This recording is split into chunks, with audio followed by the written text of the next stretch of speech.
Começamos, claro, com destaque internacional. O Oriente Médio segue em guerra. Nessa quinta-feira, o Líbano se envolveu de forma mais direta no conflito. Por outro lado, uma fala de Joe Biden causou uma avalanche na economia e que pode gerar efeitos também aqui no Brasil. Acompanhe.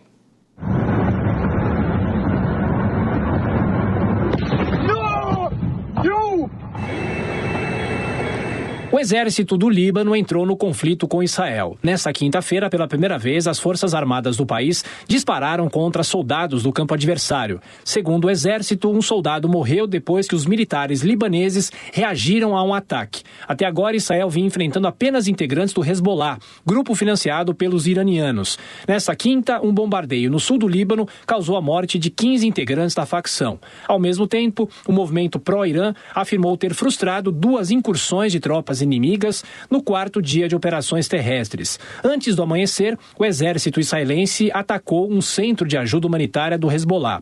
O bombardeio no coração de Beirute deixou ao menos 7 vítimas. Por enquanto, são quase 2.000 mortos no Líbano, segundo um balanço apresentado pelo ministro da Saúde do país. Firas Abiad apontou ainda que o número de feridos se aproxima de 10.000. Há 4 dias da guerra contra o Hamas completar um ano, a escalada militar gera temores de conflito mais amplo na região.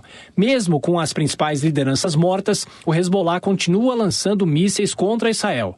No entanto, os sistemas de defesa aérea, como o Domo de Ferro, mantêm a proteção ao território. Também nesta quinta-feira, o presidente dos Estados Unidos, Joe Biden, afirmou que discutiu com Israel possíveis ataques contra instalações petrolíferas iranianas. A medida seria uma resposta aos ataques sofridos nessa semana. Após a declaração, os preços do combustível subiram cerca de 5% no mercado internacional.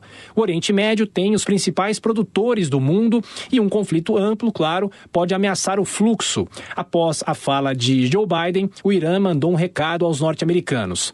Caso algum país preste assistência ao agressor, também será considerado cúmplice e alvo legítimo, afirmou a embaixadora do Irã na ONU. Enquanto isso, os americanos prosseguem com a operação de resgate de cidadãos do país. O porta-voz do Departamento de Estado, Matthew Miller, confirmou que o segundo avião, transportando 134 compatriotas, decolou de Beirute nessa manhã.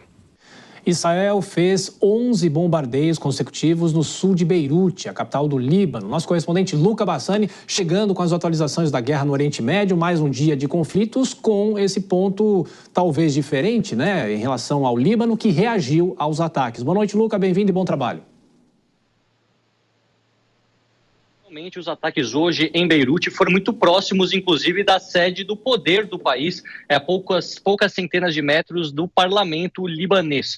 Como acabamos de ver na sua reportagem, de fato aconteceu, os embates entre o exército de Israel não foram apenas contra os integrantes do grupo fundamentalista terrorista Hezbollah, mas também contra o próprio exército libanês.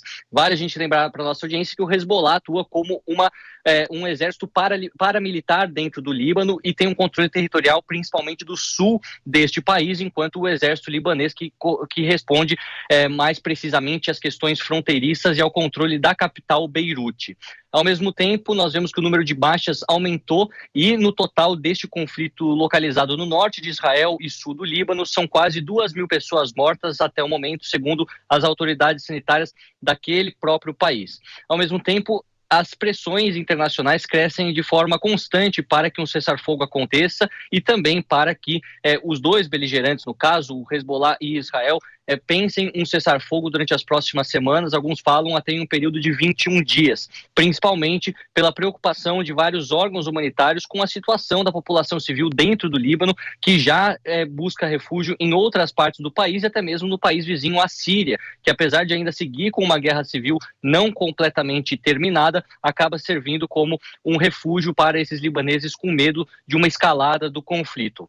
As declarações do presidente Joe Biden, de fato, alteraram os mercados. Afinal, no dia de ontem, ele havia descartado qualquer resposta conjunta dos americanos e dos israelenses às instalações nucleares do Irã, que é uma grande preocupação de toda a comunidade internacional, o fato do Irã até poder ter desenvolvido armas nucleares durante os últimos anos, mas cogitou um ataque às instalações petrolíferas do Irã. E nesse sentido é muito relevante essa fala, porque o Irã, apesar de ser uma nação muito sancionada pelo Ocidente, é um dos maiores produtores e exportadores de petróleo e também um daqueles países que controla o Estreito de Hormuz, Hormuz, por onde passam muitas das embarcações, os cargueiros levando barris e barris de petróleo para todo o mundo, desde os países do Golfo Arábico até a África, a Europa e a Ásia. Então isso fez com que o mercado reagisse de forma muito negativa, mas logo em seguida alguns membros sênior também da Casa Branca vieram corrigir as falas do presidente para tentar acalmar os ânimos. Agora, por fim, durante as primeiras horas, né, desta madrugada aqui já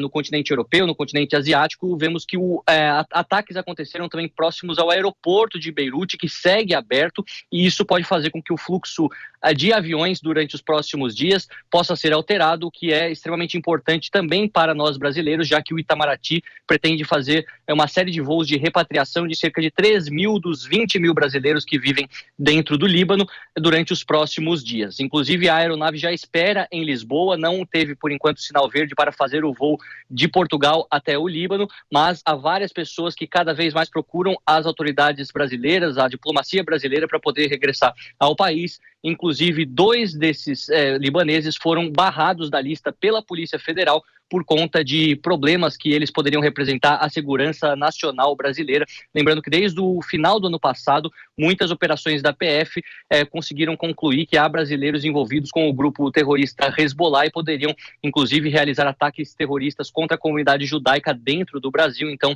esta operação acabou barrando até agora 2 indivíduos, mas a esperança é que durante os próximos dias, dando prioridade às mulheres, aos idosos, aos doentes e às crianças, possam já regressar ao Brasil trazendo aqueles que desejam ser repatriados.